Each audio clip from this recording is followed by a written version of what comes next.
तो जनाब आज बात करते हैं ड्रामा सीरियल एक झूठी कहानी की के रिव्यू और स्टोरी की, और इसके थर्ड एपिसोड की हम बात करेंगे। मैं सोच रही हूँ इस ड्रामे का नाम एक क्यूटी लव स्टोरी मतलब एक क्यूटी कहानी रख दे क्योंकि मुझे बड़ी मज़े की लग रही है। मुझे इसलिए मज़े की लग रही है जो हालात दुनिया भर में चल रहे हैं, जो कुछ ना कुछ न्यूज़ अजीब अजीब दुखी किस्म की आ रही होती है, तो ये ड्रामा देखकर ना थोड़ा सा आपका ध्यान बढ़ जाता है, आप थोड़े से डिस्ट्रैक्ट होते हैं, तो मुझे अच्छा लग रहा है। मोहे मिर्ज़ा जैसा पहले भी मैंने बताया कि वो एक अकलौते भाई हैं, 5 बहनें उनकी। एक केयर टेकर साहब उनके घर में काम करते थे, उन्होंने अब एक्चुअली कर ली है छुप के नहीं भाग के शादी। और शादी जो की है वो जिन खातून से की है वो बड़ी मज़े की चीज़ है, वो उन्होंने भाग के शादी की है। वो एक्चुअली सास हैं किसकी, बुशरा यानी ज़ारा नूर अब्बास की बहन की दोस्त की सास है, जो भाग गई थी अपनी बहू के जुल्म वग़ैरह से, मतलब उनके जुल्म की वजह से। तो वो दिखाई है, वो बड़ी मज़े की दिखाई है। मुझे उनका उनका कैरेक्टर बहुत मज़े का लगा। बड़ी शौकीन दिखाई है वो। तो शादी करके भाग के आते हैं, वापस घर आती है, मतलब लेकर आते हैं हबीब साहब उनको। तो रात को लाते हैं तो वो क्या घर वाले समझते हैं कि चोर वोर आ गया, तो सारी बहनें पाँचों की पाँच डंडे वंडे लेकर आ जाती हैं और उनको खूब मारती है, इतना मारती है कि उनका भुरकस निकाल देती है। भुरकस निकल जाता है, वो बोरी हटती है, तो वो मोहे मिर्ज़ा जिनका नाम इरफ़ान कुरैशी है, वो देखते हैं ये तो हबीब साहब है। फिर वो जो खातून होती है वो चली गई होती है, कहीं उनको ढूंढ के लाते हैं।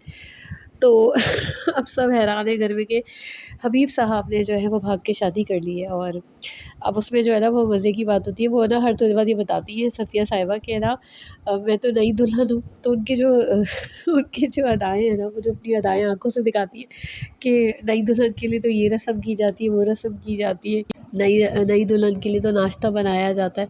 लेकिन उल्टा होता ये है कि हबीब साहब चूँकि इनके घर के केयर टेकर हैं, तो वही नाश्ते बनाते हैं और वो बना रहे होते हैं। वो मीठे टोस्ट पे ही तो लड़ाई होती है बहू से। तो वो एक सीन होता है जिसमें पार्क में पूछ रही होती है, आपको पता है मीठे टोस्ट क्या होते हैं? तो उस पर लड़ाई हुई होती है बहू से, तो उसी पर वो छोड़ कर आई होती है और यहाँ इनको आकर मीठे टोस्ट बनाने पड़ते हैं।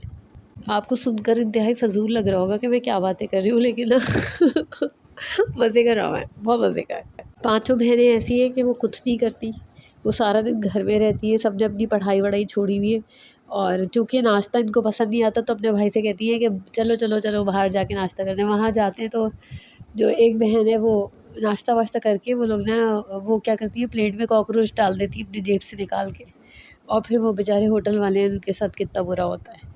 एक बहन बहुत डोमिनेटिंग दिखाई है जो सबसे बड़ी है, नासरा या सुमैया है। मुझे पता है कुछ के नाम याद हुए, नासरा, सुमैया, बिंदिया, वीरब या नायाब, पता नहीं क्या नाम है, नायाब नहीं, वीरब नाम है शायद। अच्छा, फिर ना वो लोग जब आ रही होती है नाश्ता करके अपने भाई के साथ पाँचों की पाँच, तो उफ़ अल्लाह जो ऊधम मचाती है गाड़ी में, और जो बातें कर रही होती है, वो जो एक दूसरे के पोल खोल रही होती है, वो बड़ा मज़े का सीन था। आप जो लोग जिनकी बहनें हो ना, वो इस प्रॉब्लम को समझ सकते हैं बहुत अच्छे तरीके से कि किस तरह से एक दूसरे की टांग खींची जाती है आपस का जो रिलेशन होता है वो कितना इंटरेस्टिंग होता है। कभी कभी बहुत सारी लड़ाइयाँ होती हैं और कभी कभी बहुत दोस्ती भी होती है। तो इन बहनों को जो है ना कुछ ऐसा ही दिखाया है। और ना मोहिब मिर्ज़ा जब देखते हैं ना कि हबीब साहब ने शादी कर ली है, तो वो कहते हैं हाय काश मैं भी इतना ज़्यादा बहादुर होता। अब ये सोचते हैं बुशरा के बारे में, जिन्होंने इनको एंटरटेन किया होता, वो अपने पैसों के चक्कर में होती है, वो पैसों के लिए मैसेज करती है, खैर ये पैसे भेज देते हैं। और अब इनके दिल में ख़्याल ये आ रहा है कि इनको ना अपने घर ले आएँ, कि ये एक्ट करें, बुशरा जो है कि वो उनकी बेगम है, और मतलब परफॉर्म करें।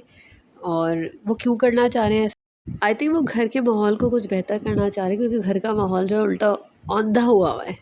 बहनें जो है ना वो सिर्फ फरमाइशें करती रहती है, वो कुछ ना कुछ डिमांड कर रही होती है, बस उनका यही चक्कर है। हत्ता कि जब वो केयर टेकर साहब चले गए होते हैं, तो ये बेचारा बर्तन भी धो रहा होता है, वो खाना भी पता नहीं कर रहा होता है, क्या क्या कर रहा होता है वो। और जब वो बुशरा से मिलता है ना, वो बाकायदा इसको कॉल करता है। ये सब सारी एपिसोड होती है ना नाश्ते वाली, तो इतना थक जाता है, एग्जॉस्ट हो जाता है, उसको कॉल करके कहता है कि आप एंटरटेन करती है ना, आप मुझे दोबारा एंटरटेन करेगी। और फिर उसको बुला के जो ना उससे कहता है मुझे आपसे एक परफॉर्मेंस करानी, तो कहती है 10 लाख लूँगी। वो फ़ौरन झट से उसको पे कर देता है। अच्छा, बुशरा की ना शेरी से मंगनी हो चुकी है। शेरी वो जो अल्फ़ा मेल है, जो बातों से बनता है कि कोई बड़ी चीज़ है, लेकिन है वह कुछ नहीं। और शहरी जो है ना ज़बरदस्ती मंगनी कर ली है इनसे, और इन्होंने पैसों के चक्कर में की होती है। तो इनको दिखाया कि ये पैसों के लिए जो है ना वो परफॉर्मेंस, बस बस वो घर भी चली जाएगी उनके। अगर आप लॉजिकली देखेंगे तो आपको ड्रामा अजीब सा लगेगा, लेकिन अगर आप फ़न के लिए देखेंगे तो आपको बहुत मज़ा आएगा। अच्छा, मोहे मिर्ज़ा के एक दोस्त दिखाए हैं जो कि इन्हीं की एक बहन से सेट हैं, और वो ना सारी बातें लीक करते रहते हैं, लाइक सारे सीक्रेट्स आउट करते रहते हैं, इस बहन को बताते रहते हैं तो उसको पता चल जाता है। अगर इस ड्रामे की टेम्पो की बात की जाए तो काफ़ी तेज़ तेज़ चलता है, और इसमें ज़ारा नूर अब्बास ने जो है वो 4 चाँद लगाए हुए ड्रामे में तो उनकी वजह से मुझे ज़्यादा मज़े का लग रहा है ड्रामा। तो जो लोग कॉमेडी देखना चाहते हैं, इस वक्त कोई और कॉमेडी शो तो मुझे नहीं पता आ रहा है, तो आप देख सकते हैं। अच्छा, जो बहनों के कैरेक्टर ना, मुझे एकदम से लग रहा है उनमें से कुछ ना ऐसे लग रहा है वो हम पाँच आता था पहले, बहुत पहले, तो लग रहा है कि वहाँ से इंस्पिरेशन ली है एक दो बहनों की जो ड्रेसिंग है उसकी। अच्छा, एक मैंने ना मिस्टेक कर दी है, वो कॉन्ट्रैक्ट के लिए ऑफ़र करता है मोहे मिर्ज़ा, तो इस दफ़ा इस किस्त में डिटेल नहीं बताई होती, लेकिन वो कॉन्ट्रैक्ट ऑफ़र करता है बुशरा को, और फिर वो फ़ौरन मान जाती है, हालांकि सुनती भी नहीं है कि उसमें क्या क्या बातें कही गई हैं, और 10 लाख मांग लेती है तो वो फ़ौरन पे कर देता है, तो उसको पता भी नहीं है उसको क्या करना है आगे। अच्छा, जिस कैफ़े में ये मिलते हैं ना मोहे मिर्ज़ा और बुशरा, वो है ना क्लिफ्टन में है, रोड साइड कैफ़े के नाम से। मुझे उधर का खाना बिल्कुल, जो भी चीज़ें स्नैक्स वनैक्स खाए मुझे बिल्कुल पसंद नहीं आए थे लेकिन ना वो वॉल्स पे ऐसी तस्वीरें लगी हुई हैं, काफ़ी कुछ है, तो वो देखने में बहुत मज़ा आता है। तो अ, अंदर जाके काफ़ी ऐसा लगता है कि वो कौन आता होगा इधर, लेकिन वहाँ शूट हुआ है, मैं पहचान गई थी। तो ख़ैर फ़िलहाल इतना ही, फिर मिलेंगे इंशाल्लाह किसी और ड्रामे के रिव्यू और स्टोरी के साथ, तब तक के लिए शुक्रिया।